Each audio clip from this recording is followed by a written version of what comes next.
Bismillah, Assalamualaikum warahmatullahi wabarakatuh. Alhamdulillah Rabbil Alamin, hamdan kathiran tayyiban wa barakan fih. Wassalatu wassalamu ala asrafil anbiya wal mursalin wa ala alihi wa sahbihi ajma'in.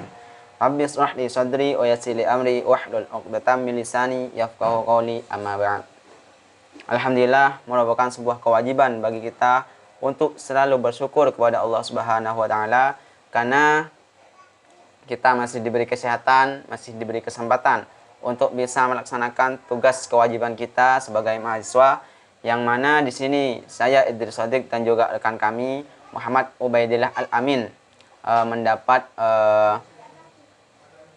tugas untuk menjelaskan tentang kebutuhan manusia akan pendidikan, yang mana di sini kami merupakan kelompok 1 dari mata kuliah Hadis Tarbawi yang diampu oleh Ustaz Ro'ain.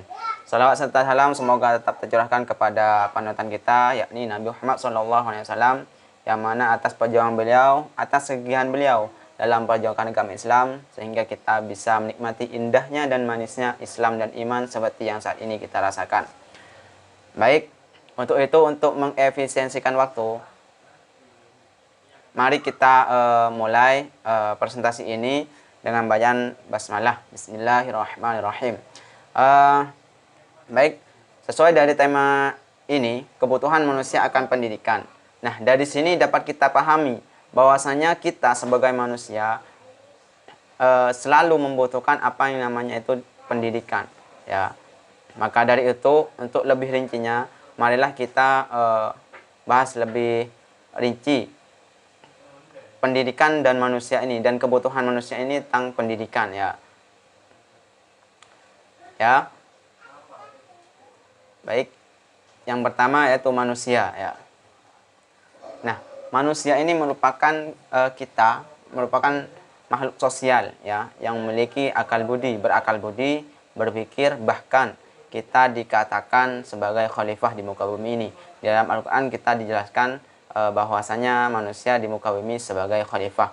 Setidaknya sebagai khalifah untuk apa? Pemimpin untuk apa? Setidaknya untuk menjadi pemimpin bagi dirinya sendiri, atau untuk keluarganya nanti, dan juga untuk masyarakat umum nanti, ya. Jadi manusia ini merupakan makhluk sosial yang berakal budi, berpikir, dan juga menjadi pemimpin nantinya. Setidaknya menjadi pemimpin bagi diri sendiri, bagi keluarganya nanti, dan juga masyarakat umum, ya.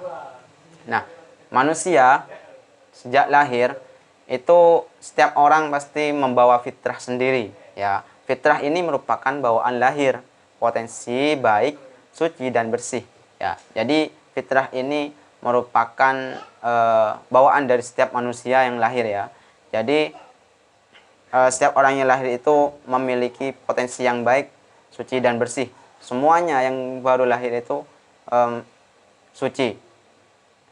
Nah, ini tergantung nantinya mau dia bawa kemana. Ini akan fitrah yang awalnya baik dan suci ini nanti diarahkan ke arah yang mana. Tetap menjadi fitrahnya baik dan suci, bersih, tetap menjadi seperti ini, atau nanti malah sebaliknya, ya, seperti itu. Maka untuk itu, untuk mempertahankan fitrah manusia yang awalnya ini baik, suci ini, maka manusia itu membutuhkan yang namanya pendidikan, ya. Gunanya untuk apa? Untuk pengembangan potensi diri, pengetahuan, kecerdasan, keterampilan, keagamaan, akhlak mulia, dan sebagainya, ya. Jadi fitrah ini nanti bisa berubah menjadi buruk, menjadi buruk, atau tetap fitrahnya itu baik, ya. Maka itu tergantung dari pendidikan yang nanti akan diajarkan, ya. Maka untuk dari itu manusia itu membutuhkan pendidikan supaya fitrah yang awalnya baik ini sehingga diharapkan tetap menjadi baik dan seterusnya, ya. Karena apa? Karena memang pendidikan untuk manusia itu merupakan sebuah kewajiban, ya. Utlubul ilmah minal mahdi ilal lahdi, ya. Menuntut ilmu itu wajib semenjak kita berada dalam buayan, dalam kandungan, hingga nanti ke liang lahat. Jadi seperti itu, ya. Ya. Maka merupakan sebuah kebutuhan bagi manusia untuk selalu berpendidikan dan juga dididik, ya. Jadi seperti itu. Nah, di sini faktor pengembangan fitrah manusia itu ada 3 ya. Yang pertama, faktor yang paling mempengaruhi terhadap fitrah manusia ya. Yang pertama ini faktor orang tua ya. Jadi fitrah yang awalnya bersih dari setiap manusia, dari kita yang awalnya bersih, suci, ini bisa nanti yang faktor paling berpengaruh bagi kita itu faktor dari orang tua ya. Nah, jadi orang tua ini sangat berpengaruh. Nantinya anaknya ini yang baru lahir, yang bawa fitrah suci dan bersih, ini nanti mau diarahkan kemana? Ini tetap menjaga fitrahnya ini yang suci yang bersih, atau nanti malah sebaliknya buruk? Karena memang faktor utama ini faktor paling berpengaruh yaitu dari orang tua, terlebih dari seorang ibu. Karena apa? Karena ibu al-ummuh madrasatul ula. Ibu adalah pendidikan pertama bagi anaknya ya. Jadi itu. Yang faktor yang kedua yaitu mempengaruhi perkembangannya fitrah yaitu lingkungan. Ya, ini mohon maaf. Jadi kalau kita dari awal sudah berada di lingkungan yang mohon maaf kurang baik, di misalkan lingkungan yang mohon maaf ya, orang banyak mencuri atau akhlaknya tidak karuan, itu nanti bisa jadi fitrah kita yang awalnya baik ini bisa menjadi ikut kepada lingkungan yang ada di sekitar kita. Jadi ini ya, ini faktor yang kedua. Dan faktor yang ketiga yaitu teman ya. Jadi teman juga mempengaruhi juga tentang pengembangan fitrah manusia, fitrah kita.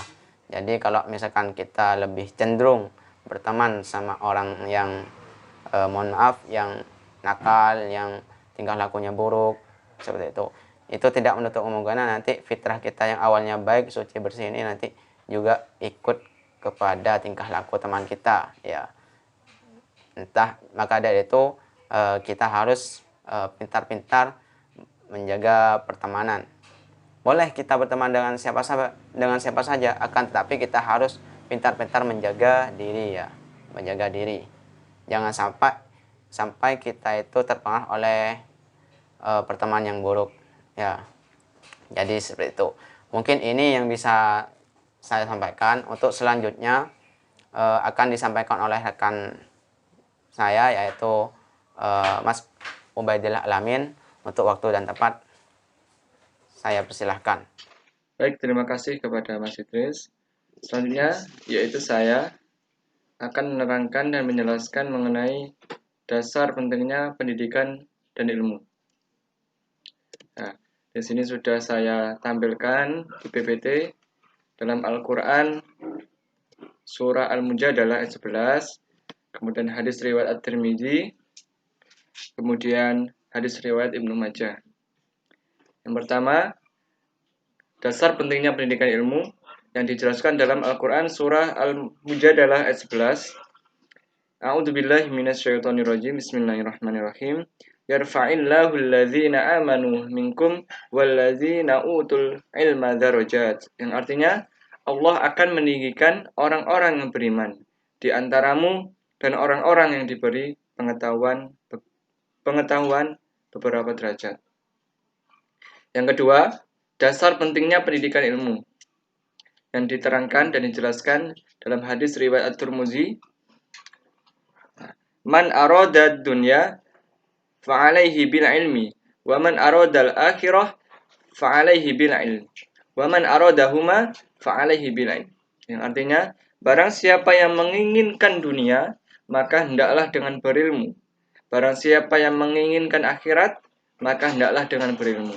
Dan barang siapa yang menginginkan keduanya, maka hendaklah dengan berilmu. Dan yang terakhir, dasar pentingnya pendidikan dan ilmu ini dijelaskan dalam hadis riwayat Ibnu Majah, yaitu thalabul ilmi faridatun ala kulli muslimin.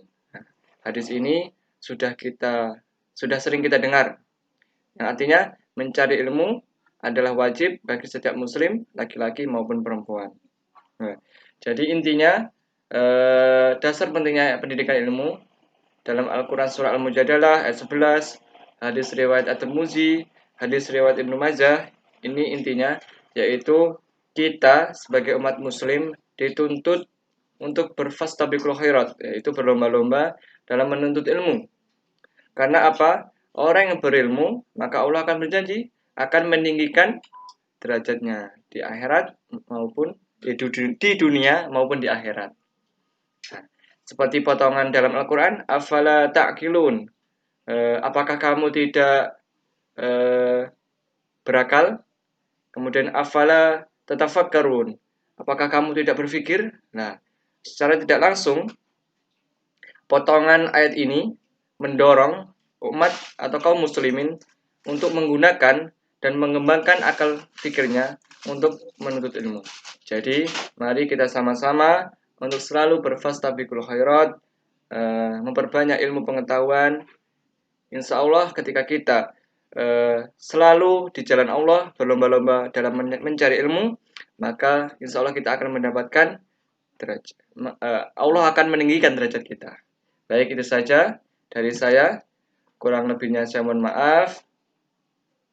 Bila ada salah kata mulai awal hingga akhir, saya mohon maaf yang sebesar-besarnya. Sekian dari saya. Billahi fisabilil haq. Saya dan Mas Idris mohon maaf. Wassalamualaikum warahmatullahi wabarakatuh.